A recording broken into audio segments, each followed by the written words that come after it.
Hello दोस्तों, स्वागत है आपका हमारा यूट्यूब चैनल जमीन की सच्चाई में।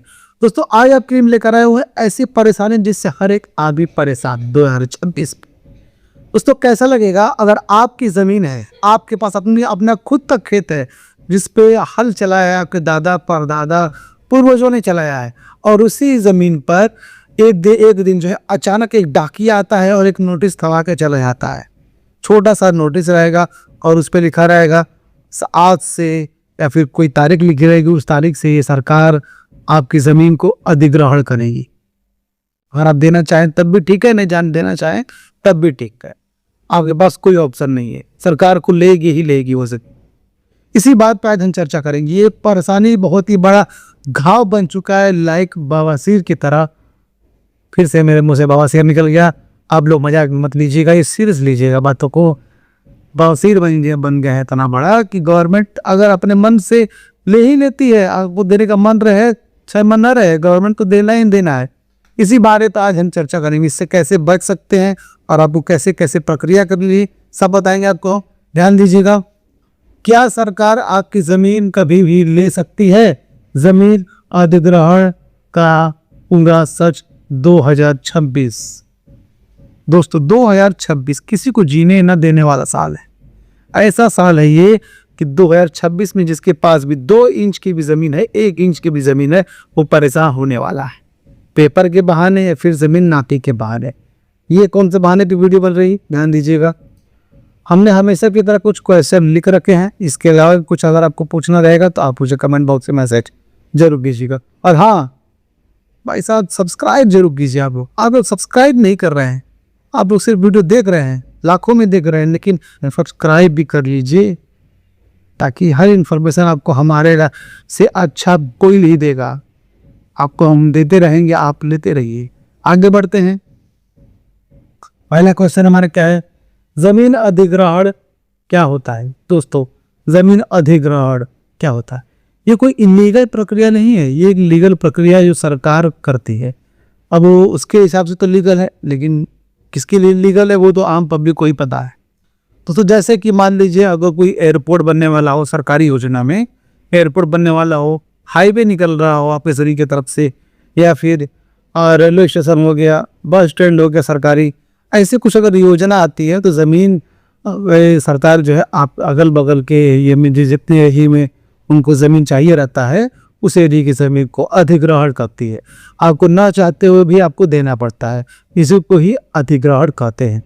यानी सरकारी योजना के अंतर्गत अगर आपकी ज़मीन जाती है तो उसको ही अधिग्रहण करते हैं सरकारी हिसाब से। आगे बढ़ते हैं, सरकार ज़मीन कब ले सकती है? दोस्तों सरकार ज़मीन कब ले सकती है, ये ध्यान दीजिएगा, बहुत ही महत्वपूर्ण सवाल है ये। ध्यान दीजिएगा, राष्ट्रीय राजमार्ग के लिए अगर राष्ट्रीय यानी कि रेलवे हाईवे वगैरह अगर कोई बन रहा है उसके लिए ज़मीन लेगी सरकार। रेलवे लाइन अगर कोई योजना पास हुआ है उसके अधीन आपका ज़मीन आ रही है, उसके अंतर्गत अगर आपकी ज़मीन आ रही है, उसके अंतर्गत उसके लाइन की तरफ आ रही है तो वह ज़मीन आपकी ली जाएगी। इंडस्ट्रियल कॉरिडोर, कोई इंडस्ट्रियल अगर कुछ वहाँ पर इंडस्ट्री वगैरह लग रही है उसके लिए वो ज़मीन ले जाएगा।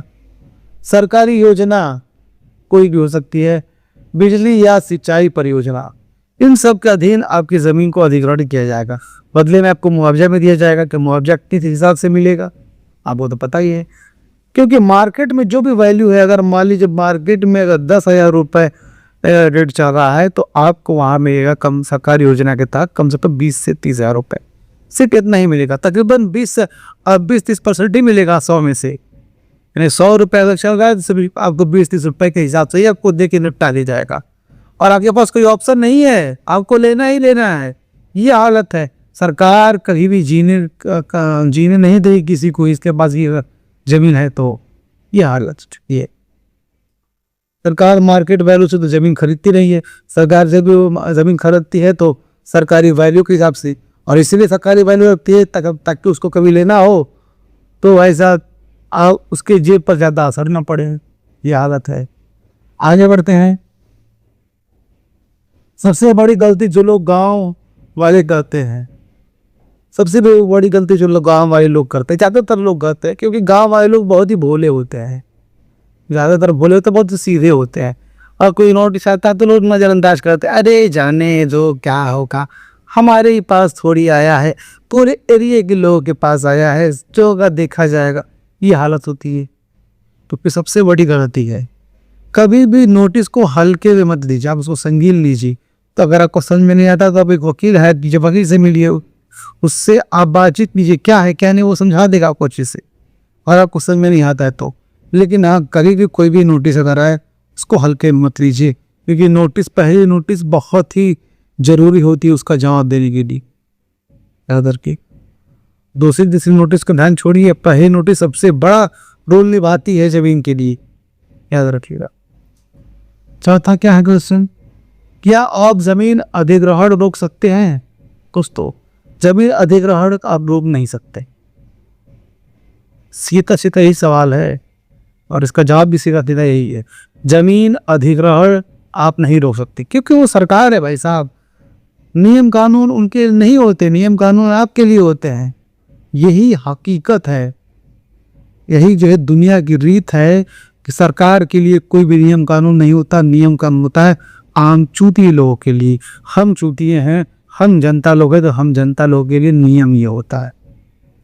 क्या क्या है ध्यान दीजिएगा, गलत सर्वे पर आपत्ति आप कर सकते हैं, और उसमें आप रोक तो नहीं सकते, लेकिन हाँ कुछ आप उसमें आप सुधार कर सकते हैं, कुछ आप उसमें कर सकते हैं। जैसे कि गलत सर्वे, अगर आपको लगता है कि सर्वे गलत हुआ है, उसका आप जो है आपत्ति दर्ज करा सकते हैं। जमीन माप पर शिकायत कर सकते हैं, आपको लगता है कि ज़मीन को मापने में कोई दिक्कत हुई है, उसको आप फिर से शिकायत करके दोबारा आपनाती के लिए आदेश करवा सकते हैं आपकी ज़मीन की। मुआवजा बढ़ाने की मांग कर सकते हैं, और आपको लगता है कि मुआवजा कम है तो मांग कर सकते हैं, लेकिन आपको मिलेगा नहीं। ये नियम नहीं कहता है मुआवजा की मांग कर सकते हैं, लेकिन आप आजकल माहौल देख रहे हैं, मुआवजा क्या मिलेगा, ऊँट के मुंह में जीरा डालने वाली बात हो जाती है। मुआवजा वही दिया जाएगा जो सरकारी रेट तय होगा। आप कहेंगे मुझे 100 रुपये के हिसाब से चाहिए, 100 रुपये मार्केट वैल्यू चल रही है, तो मार्केट वैल्यू पे सरकार नहीं चलती। सरकार जब भी चलती है अपनी खुद के नियम बनाए हुए पे चलती है, और वो आपको चलाने के लिए चलती है, वो खुद के लिए नहीं चलती। नजर है तो ये हो गया। कोर्ट में अपील कर सकते हैं, कोर्ट में अपील कर सकते हैं। कोर्ट भी आजकल तो बिकी हुई है, आजकल न्यायपालिका को भी बिक चुकी है, न्यायपालिका में भी कोई फायदा होता नहीं है, लेकिन नियम जो है वो नियम से तो काम करना ही होगा। आप कोर्ट में अपील भी कर सकते हैं इस चीज़ के लिए, कोई भी दिक्कत हो, कोई परेशानी हो, आप उसमें अपील कर सकते हैं। ज़्यादातर लोग को न्याय मिलेगा, मिलना चाहिए। आगे बढ़ते हैं, किसे मिलता है ज़्यादा मुआवजा? किसे ज़्यादा मुआवजा मिल सकता है? मतलब अगर लगता है कि भाई 100 रुपये चल रहा है तो 110 रुपये मिल जाए, ऐसा तो होता नहीं है कभी। अगर 100 रुपये चल रहा है तो 90 रुपये मिल जाएगा, मतलब दूसरों से अधिक मिल जाएगा। ध्यान दीजिएगा, ज़मीन की लोकेशन, यानी अगर शहरी क्षेत्र के पास में उसकी ज़मीन पड़ रही है तो बाज़ार की कीमत चलती रहेगी, उसके हिसाब से थोड़ा कम करके दे दिया जाएगा।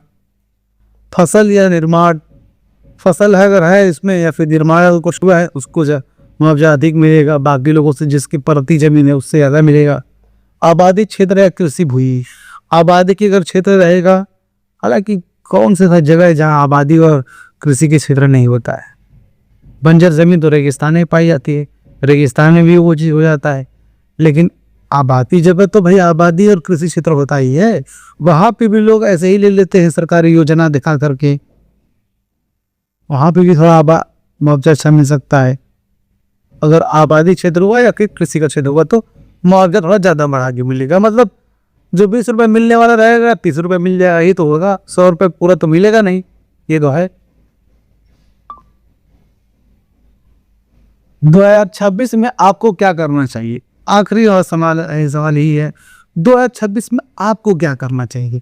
ध्यान दीजिएगा, जमीन के कागज अपडेट रखिए। आपके जो भी कागजात है जमीन के, उसको अपडेट रखिए।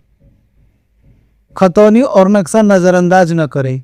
खतौनी हो अगर नक्शा हो उसको नज़रअंदाज मत कीजिए, अपने फाइलों में उसके रखे रहिए। अपडेट वाला हमेशा रखिए।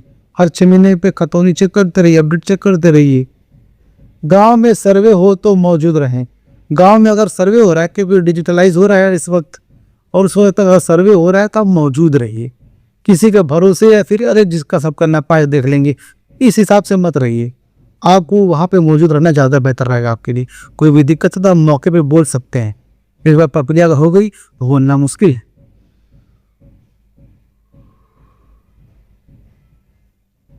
इतना ही था, हाँ इतना ही था। तो एक बार अगर प्रक्रिया हो गई तो बोलना मुश्किल है। दोबारा अपील दर्ज करने के लिए आपको आपत्ति दर्ज करानी होगी। इसकी प्रक्रिया है, वकील हायर करना होगा, वकील से मिलना होगा, वकील से बात करना होगा, जिस तरह से वकील बताएगा उतना काम करना होगा। और एक बात रियलिटी आप समझ लीजिए, इस वक्त की 2026 चल रहा है। सरकार अगर ज़मीन लेना चाहेगी तो भले ही आपका राजमहल क्यों ना बना हो, सरकार वो ले सकता है। क्योंकि नियम कानून आपके लिए बनाए गए हैं, सरकार के लिए नियम कानून नहीं बनाए गए। क्योंकि नियम कानून बनाने वाला ही सरकार है। ये हालत हो चुकी है इस वक्त। सरकार तो जमीन लेते ही रहती है। आपको क्या लगता है, आप लोग कमेंट बॉक्स में जरूर मैसेज कराइएगा।